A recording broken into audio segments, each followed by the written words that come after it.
It's the SDG Podcast. Before we get started, you can check us out on the web at solutiondesign.com/podcast or find us on all the social medias, LinkedIn, Twitter, Facebook, and Instagram at Solution Design Group. All right. Welcome, everybody. Back for another podcast. Today, joining us is Peter Lawrence, Chad Jutner, and our special new guest, Molly Doyle, who just started here. I don't know how, start of the year, I think. I don't know. I don't know dates. I don't keep track. Welcome. 1, week 2. Thank you. We've already gone through security training, so... this is the end of my third week, so yeah. Yes. So since Molly just started... we're going to talk about why you started working at SDG. Thanks for the opportunity to talk about that, Kyle. No problem. It's a great I'm just going to throw down the biggest open-ended question ever. Was that it? That was the whole question? Yeah. We start, Molly. Who did you, who was your intro to SDG? What was your first exposure to us? Do you remember when that was? You know, I wish I could remember the exact scenario because honestly, it was in competing with you guys way back, more than 20 years ago. I bumped into you competing. It might have been Jostens. I don't remember. But I remember just getting an absolute Heisman from the prospect. They were like, nope, we're good. Don't want to propose. And I had a really close relationship with this person. And they were like, no, we're good. I'm like, what? And they said, no, we're really happy with the providers that we've been using. And we've got SDG. Thanks very much. And so that was my first exposure to the loyalty that you guys have had. And I've just been admiring you ever since. Big Heisman. I like that. It's pretty funny. That's one of my favorite things, Heisman. Thank you. It's pretty rare to see that level of loyalty. But yeah, I've been in the business for about 25 years. Weird start to the whole thing. My degree was in sociology. So what? And that's just I think because I just love people and I love the sense of community, and sociology is all about the psychology of groups. So my intention was to work in corporate education in some way. And I did that. My first job was actually teaching Microsoft Office, this newfangled thing called Windows. Whoa. My goodness. Back in the day. Yes, I am that old. And there was this other new thing called a mouse. This used to have a string on it. You might not know that. So I was teaching people how to move from like Lotus 1-2-3 to Microsoft Excel. I mean, it was nuts. Go back. That goes back. Before my time. In tech. Yeah, so that was my segue into technology, if you will. Then I ended up on a SAP training rollout for a big grocery company and got deeply involved in all their process improvement that they were trying to make at the same time. I got to learn project management methodology from IBM and then teach that to some of the folks on the team, kind of a train-the-trainer thing. Got deeply involved in some of the other sort of best practices around IT, like root cause analysis and defect triage and change management. You know, having an actual board that would do change management reviews, and got to run some of those processes for that grocery company. And then that was a really awesome deep dive into the process world. And then ended up working for Benchmark QA and ended up becoming the senior vice president there. Worked there for about 12 years running the software quality consultancy that it was, and got to help build some of the practice leadership and deeper intellectual property and assets that we developed over time. And we had this thing called Quality Forum, and it was a marketing event. Once a quarter, we would bring together people in the industry. But what I loved about it was also a huge give back. It was training, it was education, and it kind of scratched that itch that I had of like creating community and creating learning communities. And so fast forward, I've worked for Sagetti, I've worked for smaller companies like Three Bridge, a lot of different consulting companies. And then I was like, I just kind of wanted to do a little deeper dive back into community and more on the give back side. So I did a pivot. The last about year and a half, almost 2 years, I was with the Minnesota Technology Association. And that definitely helped me scratch the itch of like contributing to community. And I got to learn a lot more about what's happening in Minnesota in terms of public policy and workforce development. And but I kind of missed the speed and the excitement of solving customer problems and the technology space. So it was a quick pivot.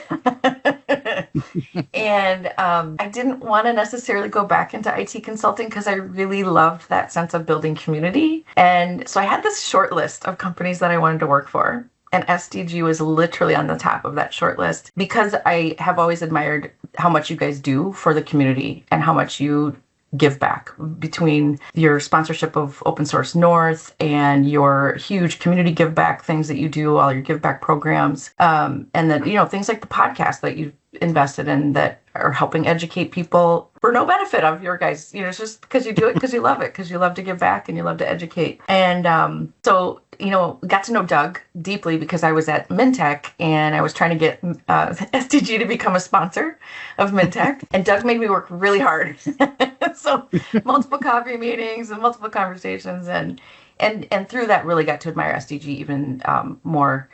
Certainly by getting to know what you guys are up to and some of the big projects that you've been involved in. And so it was just a really, just a wonderful serendipity kind of moment when Doug said, what about this like kind of marketing thing that you've always been doing? You've always been bridging marketing and sales, and that makes a lot of sense for where SDG is at. And so I get the lucky role of kind of sales enablement, if you will, and helping create bigger, broader, louder visibility for the awesomeness that is SDG, including the fun that you guys have. That was a really long answer, but I hope you. Well, that's the show, that was Tim. Awesome. It makes me really want to work here. Sounds like a great place. It does. Here. So my question back to you guys is, why do you guys work here? Start with Chad. Well, I worked with these guys. I was an FTE at a customer, or at one of SDG's customers. Goodness gracious, more than a decade ago. And that's where I met, you know, our president, John. He was not just a consultant. He was a consultant then. And my managing director, Matt, him and I were kind of peers a little bit on the project we were working on. And a lot of the other SDG folks, I connected with them there. We had remained buddies for that entire time. I went off and did my own thing for the better part of a decade. And that company got bought when I was kind of just aimlessly, you know, existing in this post-acquisition like state at this company that started. I just kind of stumbled up to our president, John Helmberger's cabin. Well, I call it a cabin, his place in Chippewa Falls when I was doing a fall color drive. And he just did one of those things, you know, you ever talk to John where he's like, you say something and he doesn't really talk. He just like, yeah, like he just does this little shoulder shrug thing, which means there's a lot behind that, right? It's like this, that specific shoulder shrug meant, well, you should join SDG. And then 2 weeks later, I was. You interpreted the shoulder shrug to mean that.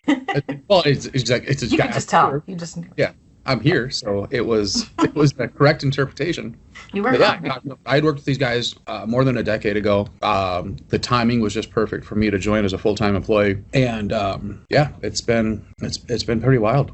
I've been here for over 4 years now. My anniversary is on 10/29.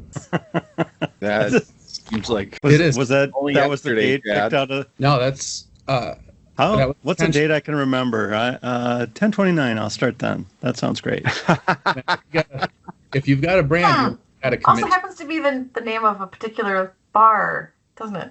We've mentioned it once or twice here. Mm-hmm. Peter, what about you? So, I mean, talk about connections and things like that. I'd worked with Jeff Urban, Keith, Anna, a whole bunch of other folks, at Matt, your boss, at a little consulting company called Born back in the day. And I'd gone on to a little bit safer pastures after the turn of the century, said, hey, Y2K is super fun. You should not consult right now.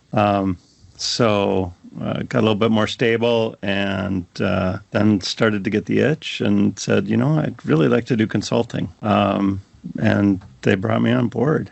And it's been a blast. I mean, I've only been here almost 18 years now. So, I mean, community, the people, all those great things that you talk about and you think about, you know, they're super fun. It's a super fun crowd, and it's a super fun place to work. So, They've kept me happy for so. You're doing something right.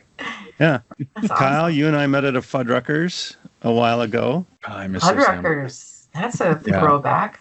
Does that still exist? It would be 15 years in July, I believe. Yeah, it was a summer day. I remember that. It started in August, I think August 10th, and I was recruited. You know, at the time I was working at another consulting company and consulting and training. You know, they had a whole training thing. And so I was teaching SharePoint. Sorry, Chad. And I wanted, we had a couple SharePoint people there, and but I kind of wanted like more expertise around me so I could absorb, that knowledge.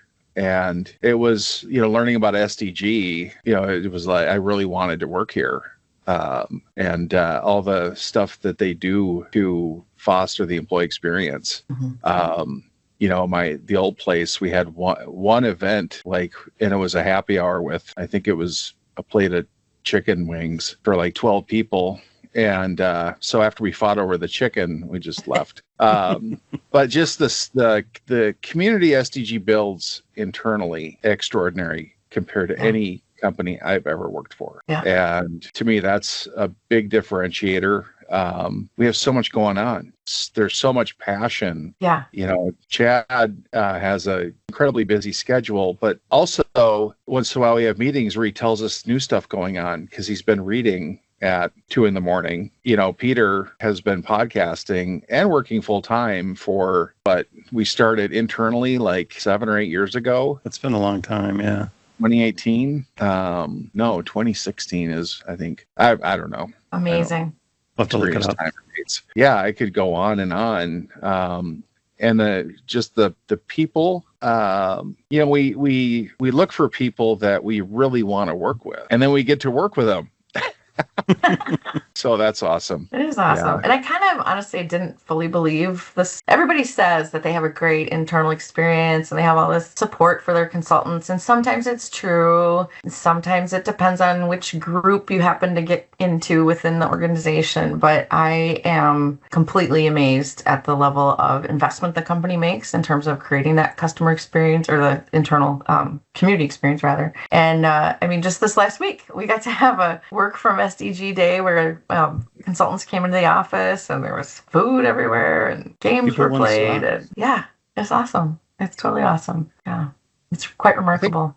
One of the other things was customer service, I think, because I worked in restaurants for years and worked in sales briefly. And, it's really something I have a lot of passion for, seeing that happening outside of just, me and us, just the way we talk about our customers, and I'm not trying to do a big sales pitch here. I mean, I'm genuinely, it's like they share my view of that. It's really like hearing the feedback and seeing the results. And, I was intimidated really when I started because I was just, the SharePoint platform the boom was happening with that version. And I think you had done a project and set it up, Peter, I think for SDG, but I was the first kind of full-time SharePoint hire. Yeah, you were the one that saved me. Yeah.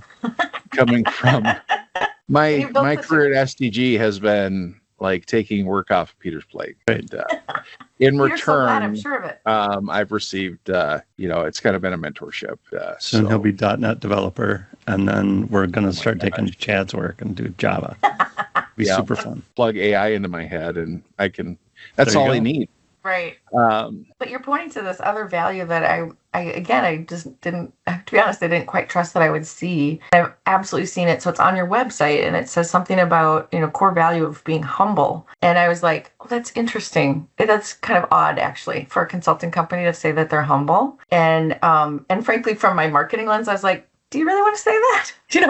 You should be really confident and quite assertive. We're the best. Right? That's the moxie of being a consultant. And your moxie is so different. The true passion for solving customer problems has shown up in every corner every conversation, every time I got to meet with John, the president, as part of my interview. But John was very clear to me about how much we're happy to walk away from business that isn't a good fit for our strengths or isn't the right answer for the customer. Like if we feel strongly about that, that's a bad idea. That we care more about providing the right solution. And maybe I'm overstating this, but I've been really impressed with the integrity. I would call that integrity, right? I think if you worked here for a while, we've all had the opportunity to talk customers out of certain things when it doesn't makes sense. And you should have a point of view with the expertise I mean, absolutely. And it's not that they like screwed up or anything by trying to move forward with it. It's, after the opportunity to go in and discuss it with them, it's like we all kind of come to the conclusion that, you know what, we don't, like, there's something we need to fix before we do this. There's something that there's a dependency, this might be a people problem and not a process problem, or things like that. It's I think 3 or 4 times I've been in that situation where recommendations of doing something faster and easier that's going to save them money. Just with platform selection or low code like that. Option. And being willing to be the thoughtful solution provider, even when it's maybe not in our best interest in terms of growing billable hours, right? If we can do it faster or better or more efficiently. I just think that that's the kind of company that I want to be a part of. And it's just been really exciting to hear all the stories where that's been literally the guidance, and that earns those long-standing trusted relationships. Back to why I got the Heisman. I think that when you're willing to stick to what you know and willing to and that's, I think, also a strength for SDG, is you're not trying to be all things. From a salesperson's perspective, that's really hard to sell. It's really wonderful to be part of an organization that's really clear about the value that you bring and the space that you play in, because then you'll attract that need and you'll attract the people that are great at that, and people want to be a part of, really excellent work. And you guys build amazing custom applications, often at enterprise grade, enterprise critical, and you're really, really good at it. It's just, I also think it situates SDG well in this kind of new and uncharted world of AI, and with that kind of looming confusion that AI creates. I think it's just made it kind of stagnated a lot of innovation, and in the sense that a lot of companies are sort of sitting on the fence and saying, we're going to see how this plays out, or we don't know how to move forward because there's now so many options. And so bringing in that external third party to help kind of admire the problem and really think creatively about the best options and to stay in touch with all the best innovative new things that are happening. I honestly can't imagine being, a company that's producing any kind of an application and not leveraging external third party in this kind of world that we're in of uncharted territory. Why wouldn't you leverage people who are out there learning from other companies and, able to invest the time, and even if it's 2:00 in the morning, Chad, reading books. But, it's part of what you get when you get a consulting company, is people who've invested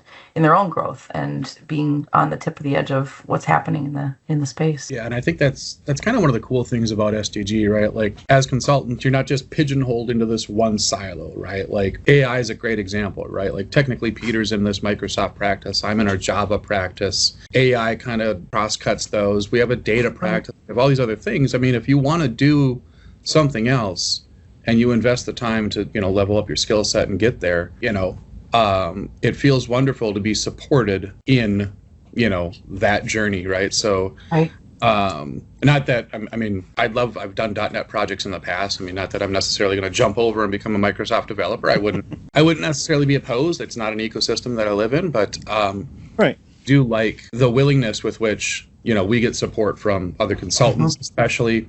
We have our own internal communities. I'm learning a bit more about, like I said, I've been in my own little world the coming to SDG and being able to learn like Agile from incredibly talented practitioners has been great, right? Like, not that I didn't know Agile, but you kind of fall into your little lane for a decade or more, and you get set in your ways, and you get a little grumpy when they're not what you find when you leave that lane.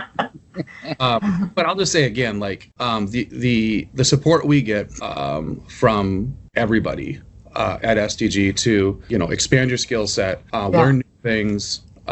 We've got some online learning resources available to all the consultants. The consultants themselves are incredibly helpful. If you want to learn a new thing, you could just go to another guy and say, hey, I'm trying to figure this out. Like, we are great about, we're a big Slack company, right? So we have like learning resources all over the place. And if somebody goes to get a certificate, well, there's his entire, path to that. Yeah. Want to do something else? I mean, if, I haven't done front end work in a long time, but I'm sure if the opportunity presented itself, SDG would support some of that for me. 100%. Yeah. So if you're on a gig, given all those learning communities, if you're on a gig and you stumble into something that you haven't done before, right, or your customer has a certain challenge that's just, you've got a resource pool, right? You can just go ping somebody that you know in the practice or pull in expertise from another group. No, you're 100% right. Yeah. And it's cliche to say, things change fast in technology. It happens, but I think the pace at which we keep up with it at SDG and support each other is very different than if I was just an FTE at a Fortune 500 company, right? Yeah, you're still going to try to keep your skill sets fresh and everything else, but you've got other things to do there. SDG, we are all about the technology. We're all about the consulting experience. We're all about, making sure people's got fresh skills. And we joke about this sometimes, but Peter and I, we are the product, right? This is what people come to SDG for. They come here with our consultants and our experience. And it's not even that. It's also the way we work, right?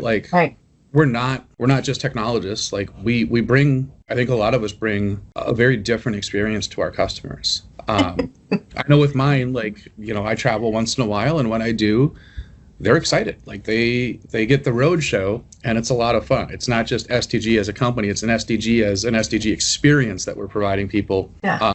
It's solutions. It's the way the solutions are presented, and it's the people presenting them.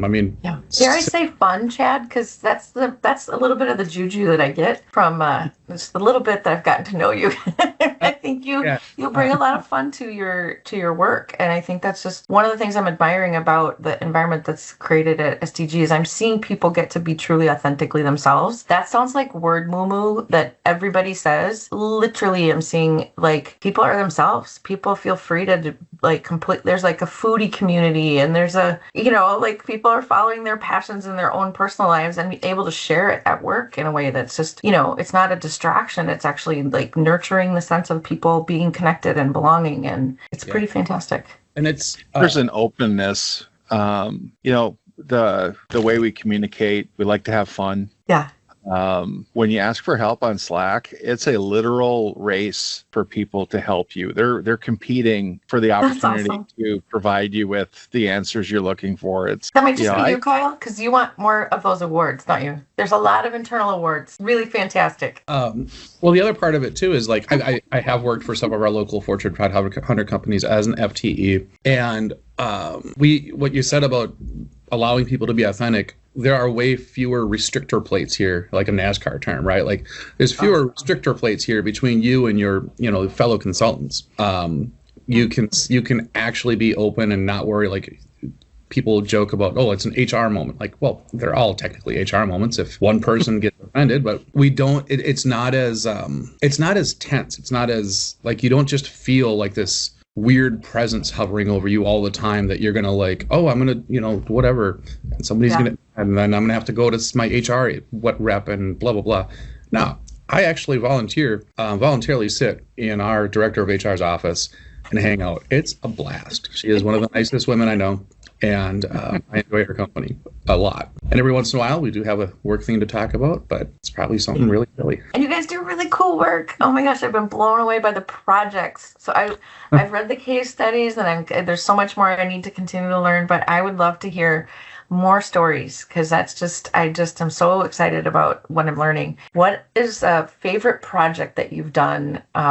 And maybe what's the greatest impact you think that your work has had since you've been a part of SDG? Go ahead, Peter. I've had one so far, so I'll let you talk. That's right. I keep forgetting, Chad, that you're on the your first project still. Someday those training wheels will come off, and you'll be able to move on. When you nail it, you nail it. They don't want to let me go. That's right. As long as they'll have them. My favorite projects are the ones that help the most people, right? Obviously, that are public facing, and that I've actually worked on a project that my wife has gotten to use, right? So she's actually used software that I wrote, that I worked on and built, and it was fun. It's, again, like all developers, watching somebody use your work and not push the buttons right and all of that. Not necessarily the best best fun, but still, it's fun to call out and say, oh yeah, by the way, I wrote that. I worked on that one. So, but that's kind of fun, right? Like you get to impact a lot of people. On the flip side, just helping out on that one internal project that takes away strife and takes away pain from people. It really is. We're all about helping people solve problems, either work problems or word problems or, manufacturing problems. But just make everybody's day better, a little bit better every day.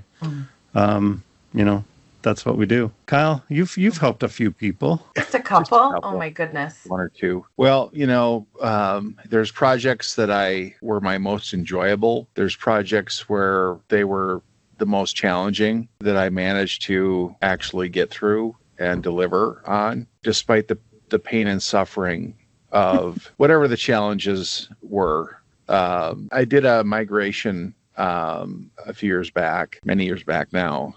And while I was there, I was able to take work off of some people's plates. Like, hey, I got, I can, do you want me to update that set of InfoPath forms?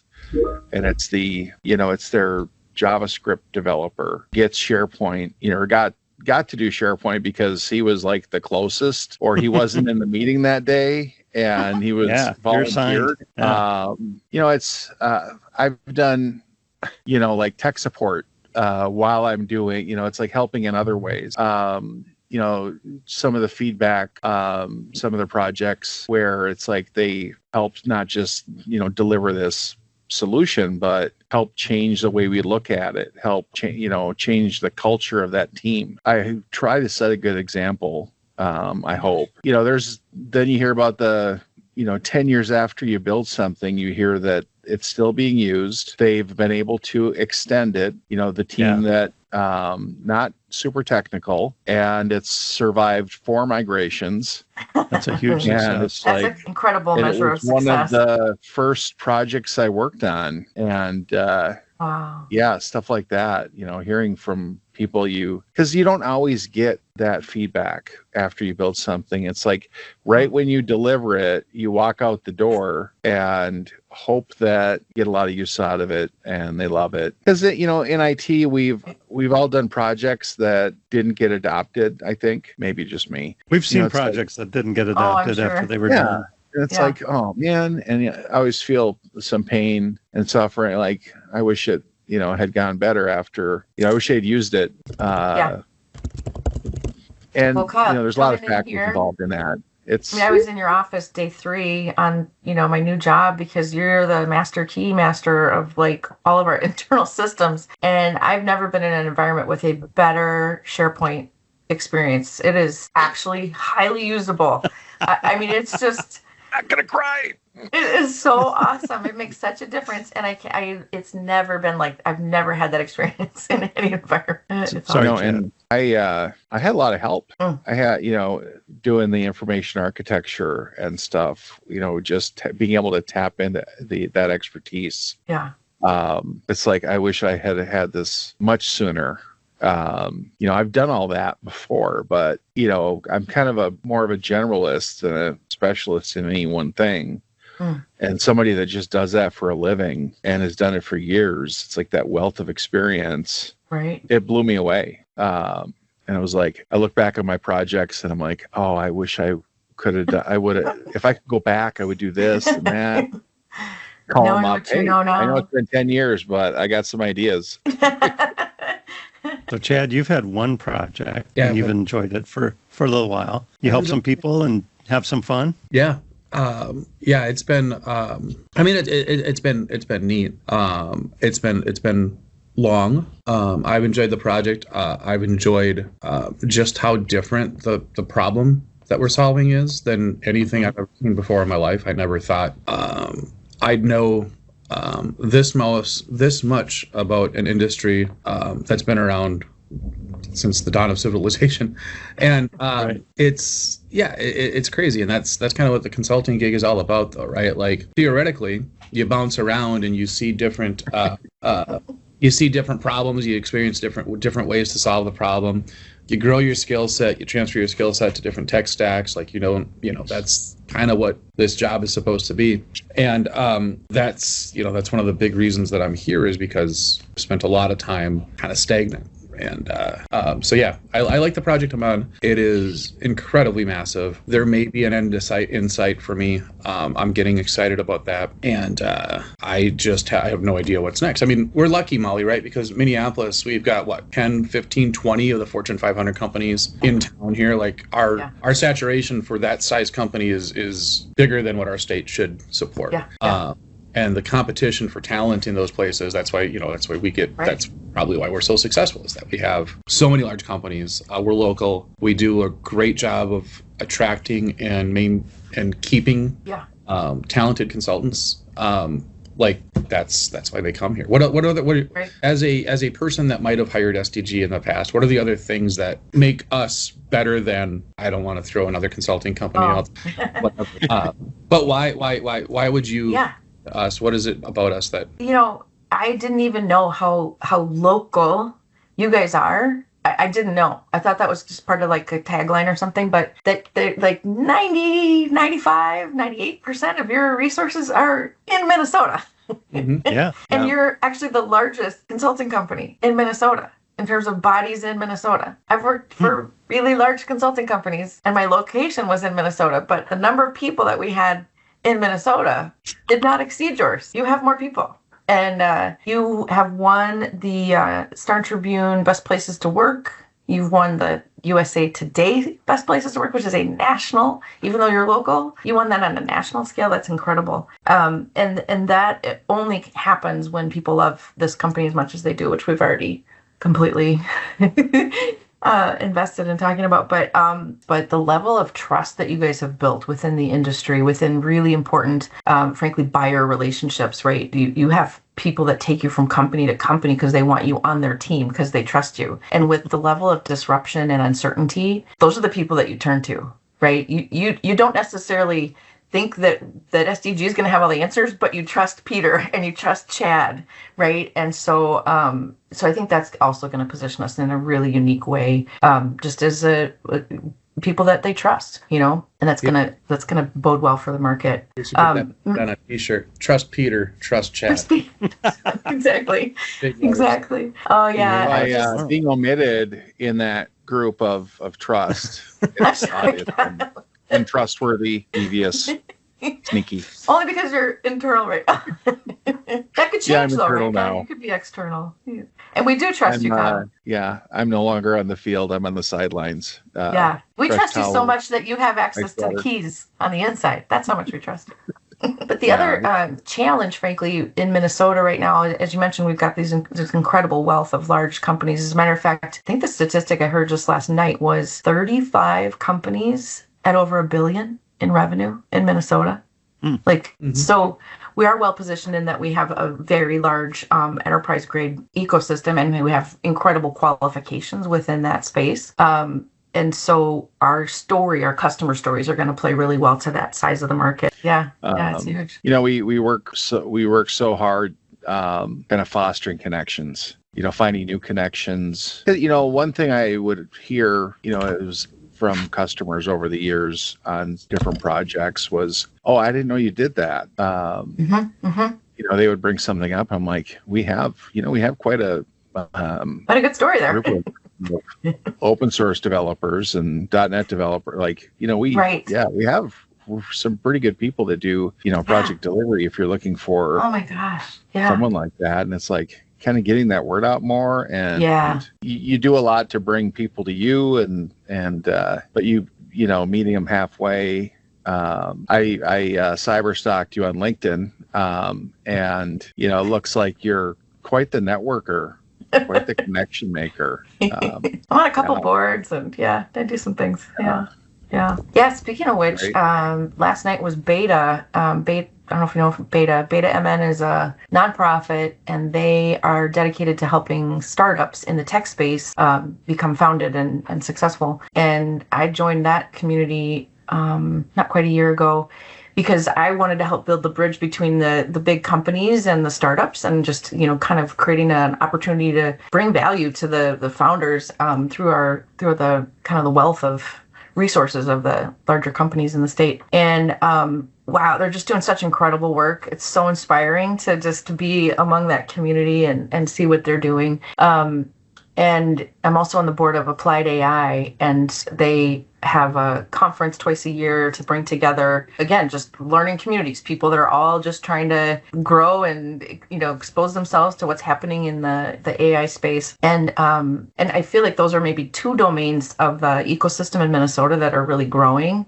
And so I hope that my participation on those boards can bring kind of a point of view to SDG in terms of growth spaces and opportunities within those, which may be a little peripheral to our common, kind of more mid-market and larger enterprise. But yeah, definitely long answer, Chad, but growth for SDG is the goal. And growth in really meaningful, impactful projects would be it'd be fantastic to end the year with some really great news stories about the quality of work that we've done and the impact that your amazing consultancy has had on our ecosystem. It would be really fun. I think that's a great note to finish on as we wind down here. Any parting thoughts, Peter, Chad, Molly? This has been great to learn. Yeah. This is Molly's show here. I'm excited. I enjoy hanging out with Molly. We've already had a happy hour. Yeah, I learned a lot. You learned way too much. I learned about. I mean, he's teasing. We did have fun, but I really did learn a lot, and I learned about some of our incredible big projects that there's certain things you can't put in a case study, and there's certain things we can't even talk about on this podcast, but the level of impact that you guys have had on big systems, it's just fantastic. And because we already do have case studies on our website, the customers that we've worked with, Health Partners, Star Tribune, Cargill, Proto Labs, Yale, we've just got some really, really deep qualifications, and I'm just thrilled to get an opportunity to continue to help us grow. Thanks for letting me join your team. Yeah. Heck yeah. Thanks for joining our team and our podcast today. And I think with that, we should just say goodbye, everybody. Thanks, Kyle. Thanks, Peter. Thanks, Chad. Thank you. Solution Design Group is a digital product consultancy in Minneapolis. Check us out on the web at solutiondesign.com or look for us on Facebook, Twitter, LinkedIn, and Instagram at Solution Design Group.